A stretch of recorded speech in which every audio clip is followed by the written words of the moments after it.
Բարեկամներս ինչպես եք, եկեք միասին կարդանք Երեմիա 14:8 խոսքը, ով Իսրայելի հույսը, նրա փրկիչը նեղության ժամանակին, ինչու ես հյուրի պես դարձել երկրումը և մի ճանապարհորդի պես, որ մտել է օթևանելու,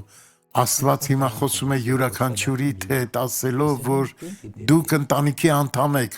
դուք չպետք է վախենաք, համարձակությամբ նայեք ձեր իրավիճակին, քանի որ Աստծո համար գիշերն ու ցերեկը միևնույնն են, հետևաբար ձեզ համար նույնպես թող այդպես լինի, փառաբանեք Աստծուն թե լայն օրերի մեջ և թե նեղ, քանի որ Աստված կարող է ազատել ձեզ, հերիք է ձեր գլուխը կախեք և մնաք նույն տեղում, կարծես պարտվել եք, դիտենք վկայությունը։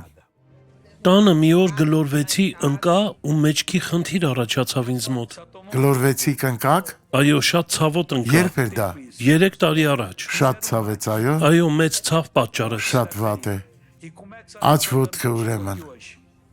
Ահա, ոտքս էր ցավում։ Նրա ոտքը ամբողջովին ուռած է եղել։ Այն ուռել էր։ Ոնց եք դուք այսօր հասել այստեղ։ Շատ մեծ դժվարությամբ եւ ցավով։ Հարբած մարդու պես եք քայլում։ Ոչ։ Բայց չեք կարողանում ուղիղ քայլել, քույրս։ Հիմա փորձեք ուղիղ քայլել։ Տեսեք բարեկամներս, նա կարողանում է գեղեցիկ քայլել։ Հիմա խնդրեմ վերադարձեք։ Վազելով եկեք, փառք Աստծուն։ Մեր Աստված հրաշքներ է կատարում, բարեկամներ։ Փառք Աստծուն։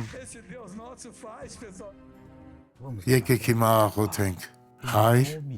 ես աղոթում եմ բոլոր նրանց համար, որ այսօր այստեղ պարտված են իրենց զգում։